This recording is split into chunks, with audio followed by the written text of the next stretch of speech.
Je vais vous dire d'abord, ici, monsieur le directeur, c'est une sacerdoce, la CONAL. Vous aurez remarqué ici, derrière vous, le tableau des différents coordonnateurs qui ont traîné le pas ici, et qui a fait de la CONAL ce qu'elle est aujourd'hui. Ça a commencé par Maître Jean-René Magloire, toute une succession de magistrats, d'avocats. Maître Camille Edouard, justement, est sous sa photo. Coïncidence heureuse, jusqu'à arriver à moi, le Néant Renault, le dernier coordonnateur à date. Vous allez prendre le relais. C'est la première chose qu'on vous aura demandé ici, c'est votre photo pour que ça soit exposé ici. Mon frère, pas grand chose à vous dire. Sinon que je suis d'ores et déjà à votre disposition pour quel que soit l'accompagnement, je vous le dis de tout cœur. Il y a quelque chose qui peut-être nous lie déjà, c'est parce que vous avez porté l'uniforme, moi j'ai porté l'uniforme. Et au nom de tout ça, je vous dois cet accompagnement qu'ici à la CONAL, c'est un travail technique qui nous lie avec l'international, que ce soit au niveau de l'OEA, que ce soit au niveau des Nations Unies, que ce soit de l'Union européenne, que ce soit au niveau de la CARICOM. Ça nous lie. Parce que la drogue, c'est plutôt une responsabilité partagée, comme je l'ai toujours dit. Quelqu'un arrive ici, il nous dit exactement, vous êtes de la CONAL, vous saisissez où sont les maisons, où sont les ci, où sont les ça. Mais jamais on nous demande quel est l'état de la drogue dans ce pays. Et vous avez avec vous des techniciens qui vous orienteront justement sur ce volet que ce pays a toujours ignoré.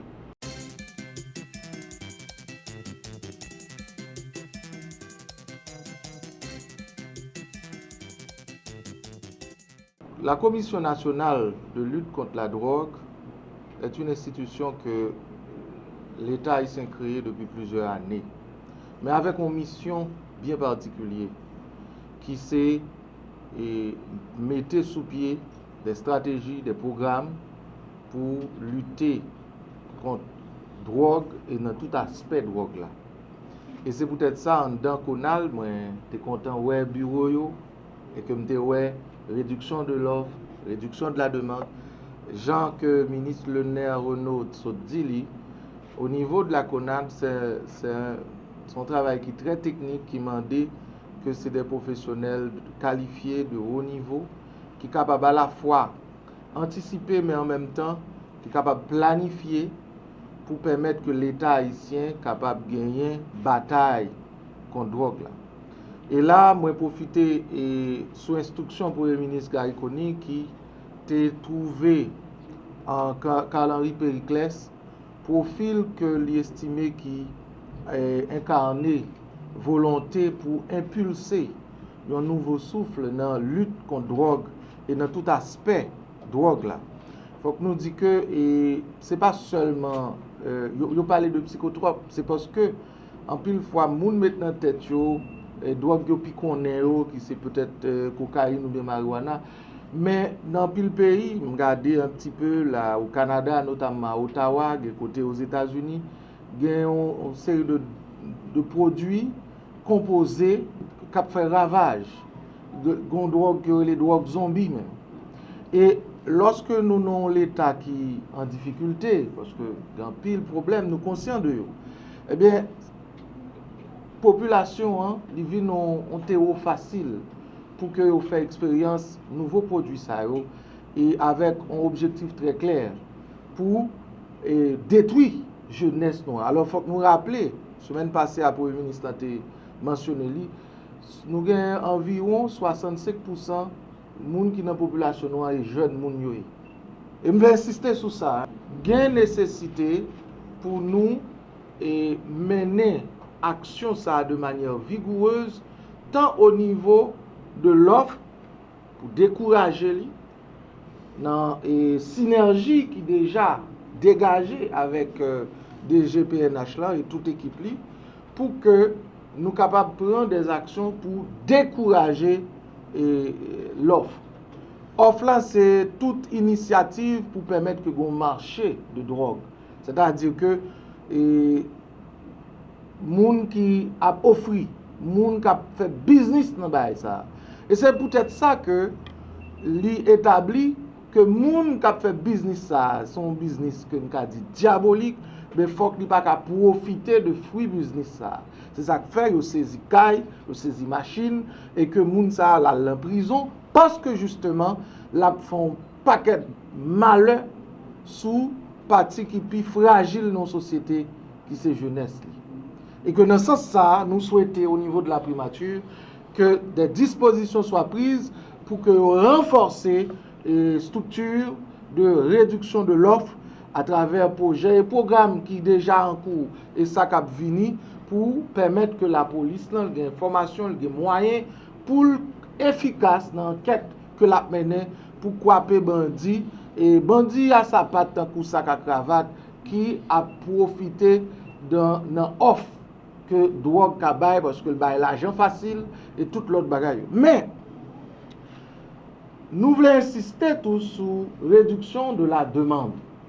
Parce que justement, moun qui habitué avec drogue, yo développé sa relation dépendance. Et dépendance automatiquement ça lui fait que moun nan li en demande tout le temps. Et c'est souvent moun qui plus fragile yo, jeunes yo, mesdames yo des fois qui viennent développer dépendance à ça. Et dans ce sens ça doit gagner un programme qui renforcé pour permettre que la population d'abord pour sensibiliser sous dégâts que drogue a fait.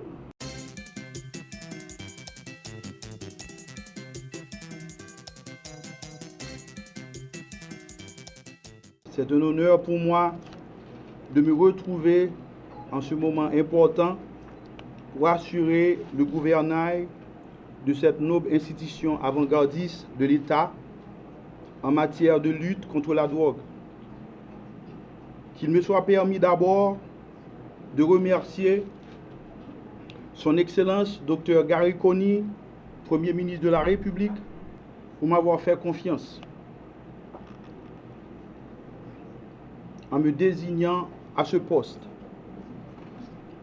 En effet, cette entité appelée Commission nationale de lutte contre la drogue, sous le sigle courant CONALD, est une coordination prévue par la loi du 7 août 2001, mais créée et organisée par l'arrêté du 31 mai 2002, attachée au bureau du Premier ministre.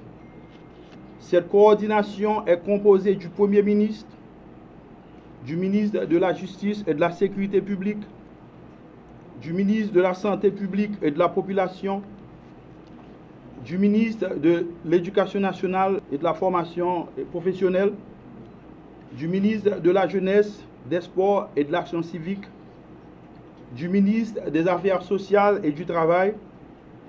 Toutefois, elle est dirigée par un coordonnateur bénéficiant de la confiance du Premier ministre qui applique les politiques gouvernementales selon le plan national de lutte contre la drogue qui, normalement, doit être établi tous les 5 ans.